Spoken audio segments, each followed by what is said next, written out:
ওই ব্যক্তি তার মা বাবা স্ত্রী সন্তান কন্যা দুনিয়ার সমাজ থেকে এমনকি নিজের থেকেও বেশি যদি আমি নবীকে ভালোবাসতে না পারে সে ব্যক্তি ঈমানদার হতে পারবে না।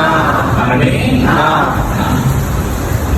এই হাদিসগুলোর ব্যাখ্যায় মুহাদ্দিসিন কিরাম বলেছেন, যদি রাসূলুল্লাহর সাথে কোন সাহাবী কোনদিন সফরে বের হতেন, মরুভূমির একটা পথ সফর করতে হবে, এই পথ দিয়ে যাচ্ছেন, যেতে যেতে যেতে যেতে দুইজনের রাসূলের কাছে এক বোতল পানি, সফর সঙ্গী হিসাবে যে যাচ্ছে তার কাছেও এক বোতল পানি। এটা হচ্ছে উপমা, দৃষ্টান্ত। ধরেন রাসূল যাচ্ছেন, রাসূলের সাথে আমি তার সফর সঙ্গী, অথবা রাসূল যাচ্ছেন, রাসূলের সাথে আপনি তার সফর সঙ্গী। রাসূলের কাছে এক বোতল পানি, আপনার কাছে এক বোতল পানি। পথ চলতে চলতে পানি খেতে খেতে দুজনের পানি প্রায় শেষ প্রান্তে চলে এসেছে। রাসূলুল্লাহ যে বোতলটা, এই বোতলের পানি শেষ হয়ে গেছে। এখন সফর সঙ্গী হিসাবে আছেন আপনি, সফর সঙ্গী হিসাবে আছি আমি।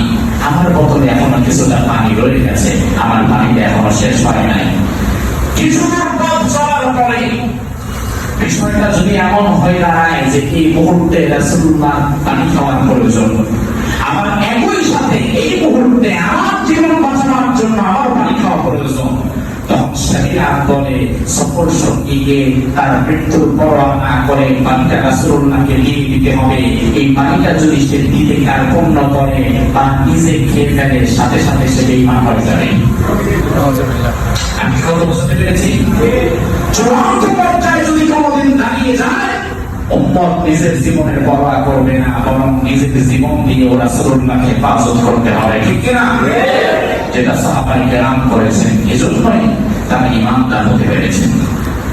আল্লাহ সুবহানাহু ওয়া তাআলা রাসূলুল্লাহকে আমাদের সামনে বেস্ট মডেল, দুনিয়ার